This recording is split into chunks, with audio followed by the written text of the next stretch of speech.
Welcome to Political Perspectives. I'm Hugo Gurdon, Editor-in-Chief of the Washington Examiner.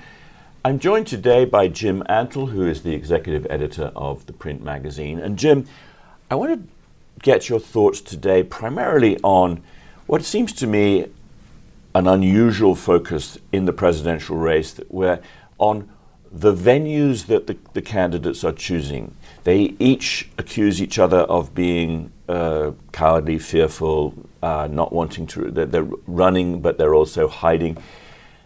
This has been something which Kamala Harris has been accused of over the course of 2 months. She's now trying to flip the script because she's doing what, for her at least, is a media blitz. Right. Is such a focus on media appearances normal? And if not, is there some special reason why in this campaign the two candidates are focusing on it? I think it's a carryover from when Joe Biden was still in the race, and he, dating back to 2020, was criticized for waging a basement campaign. The pandemic allowed him not to be seen in public very much, not to have major events.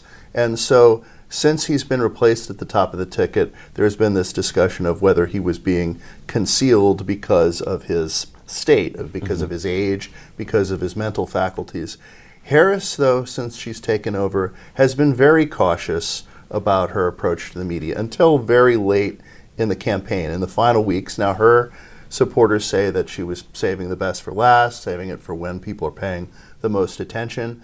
But she has tried to sort of make it so that Donald Trump is not only the older candidate, which he now is, but also, I think, a little more tenuously, somebody who's a little bit more afraid to speak to the press than she is. I don't think it's working. Do you think that this can work, Jim? Because, as you say, for a good 2 months or so, and she still has not done a press conference. She's done some select interviews, the selection being who's going to treat me nicely. Right. Now that's changing somewhat, and she's appearing on Fox News and those sorts of things. Some people have said that this is because there's some trouble in the polling for her, there's some trouble in the campaigns, and that so she's doing interviews that she would not previously have done. Do you think that that's true, that these are, I won't go so far as to saying an act of desperation by her, but it's actually a sort of remedial action by her? I suspect, being a cautious person, that she wouldn't be taking any risks if she didn't feel some need to do so. So I do think they are seeing at least some data that suggests maybe she hasn't been as successful in introducing herself to the public and distancing herself from Biden, getting herself out of Biden's shadow. So whether this is to draw more of a contrast with Trump or just to define herself, I think they've decided they need to do more press. And can it work? Given that for 8 to 10 weeks or so, she was defining herself to some extent as the candidate who wouldn't talk to the press, and was being defined by her opponent and his campaign as being afraid. There's been this idea of running but hiding as well. Can she change that? Is it possible for her successfully to depict herself as the one who's open to the press and her opponent as the one who's scared? I mean, can that work? I think even if Trump, declines certain media interviews, doesn't go on 60 Minutes, things of that nature, there are a couple reasons why it's tough for that to work. First, it's really hard to argue that Donald Trump isn't on television and in the public a lot. You can quibble with some of his live performances or some of his rallies, but he's out there a good bit, and he's been out there a good bit now for over 8 years. I think the other issue is a lot of Republican and maybe some swing voters see large parts of the media as being biased against them and biased against Trump. So they may be forgiving of him wanting to be selective in some of his interviews. So, Jim, let's have a look at an interview that drew some attention. Donald Trump met with a Bloomberg reporter. Let's just have a look at the clip, and I want to ask you a question about it. Tariffs also have another side.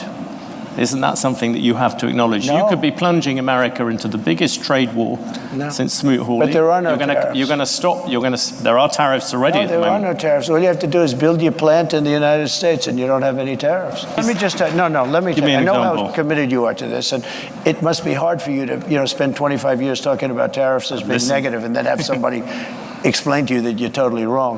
It'll have a negative, it will have. So there, Jim, he was challenged on one of his signature policies, which is the imposition of tariffs on Chinese manufacturers.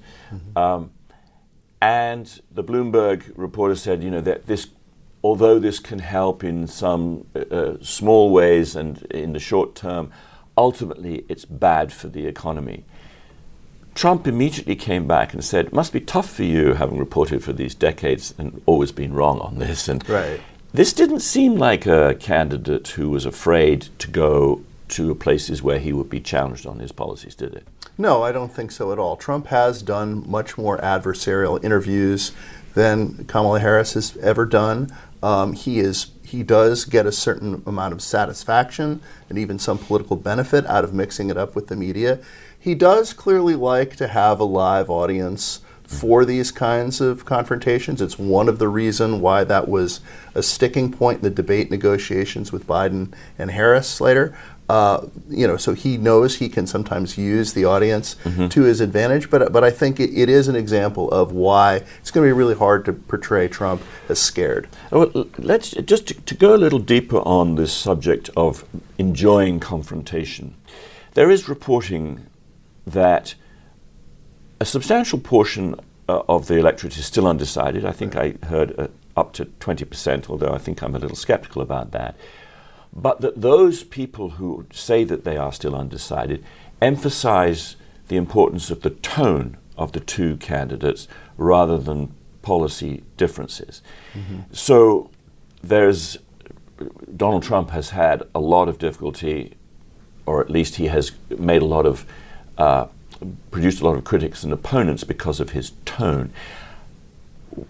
How important do you think it is for him, indeed for Harris as well, to focus on their demeanor from here through to the election rather than on the policy differences? Or should they continue to hammer each other on policy differences, with Trump, for example, playing up illegal immigration in the economy and Harris playing up abortion? I mean, Trump has big advantages on the top three issues that are dominating voters' priorities right now. The fact that it's close, and in some polls maybe he's trailing slightly, does show lingering concerns about his temperament, about his tone. I think it's entirely possible he would be in a much stronger position if people didn't have those concerns. But at the same time, I think most people have already made up their mind about how they think about how he acts, about how he talks in public, about how he speaks on social media. And Harris is a bit more of a question mark. So I'm not sure Trump can do very much in the closing weeks to sort of redefine himself as the new, more civil Trump. But there are a lot of people looking to Harris whose persona and personality has shifted over the course of her political career. Right. So let's turn from the presidential race and just fairly briefly think about the Senate, look at the Senate. There have been debates in the Senate races in Texas, in Pennsylvania, and in Montana. These are all very close races. They're battleground states for the presidential, but they're also the races which are thought possible to flip the Senate to Republicans. So talk a little bit about what you think those debates did. What do you think came out of those debates? Well, I think a big thing is you're seeing Republicans think that immigration and the economy are their big opportunities to both hold their current Senate seats, which they're mostly favored to do, and to have some pickup opportunities where they may win some open seats, defeat some incumbents. Democrats are focusing pretty heavily on abortion, as they did in the midterm elections, as an issue that they think will help them, cover some ground. And the map for the Senate races really does favor Republicans, but a lot will come down to the presidential race. Right. I have always, for a long time, thought that the map really made things very difficult for the Democrats in the Senate. John Tester is in trouble in Montana, which looks like a pickup, or high likelihood of a pickup for the Republicans. Ted Cruz is perhaps the most vulnerable Republican, but he's now ahead by at least outside the margin of error. I think it's sort of 4 points or that sort of thing. So he looks like holding that. And there's a pretty much guaranteed pickup for the Republicans in West Virginia now that Joe Manchin is leaving. Right. That flips it from being, would give the Republicans 51 seats, I believe. Is that your prognosis now for the Senate? I mean, obviously, forecasting is a mug's game, but Sure. nevertheless, does it look like the Republicans probably have the Senate? Yes, I think Republicans have the Senate unless Democrats are successful at knocking off Republican incumbents in Texas, Florida, maybe Nebraska, which all seem like long shots to do at this point. But a lot will hinge on whether Trump or Harris wins these battleground states. The more states that Trump wins, the more Republican pickup opportunities Right. come on the board. So, if he wins by 10 points rather than 5 points in Ohio, Bernie Moreno looks a lot better against Sherrod Brown. Right. You start to see maybe Pennsylvania, Wisconsin, and Michigan, those Senate races looking tighter and more gettable. But it's been a trend throughout this race that in the purple states, the battleground states, these Democratic Senate candidates have frequently run ahead of the top of the Democratic ticket, whether that was Joe Biden or Kamala Harris. And so if Harris does win, most of these Democrats will hang on, and Republican pickups will probably be limited to Montana, West Virginia, and maybe Ohio. Right. Well, great, Jim. Thanks very much. We're going to leave it there. Thank you for joining us. And thank you all for joining us on Political Perspectives. Join us again in a week's time. We'll be back with more discussion as we get even closer to the November election.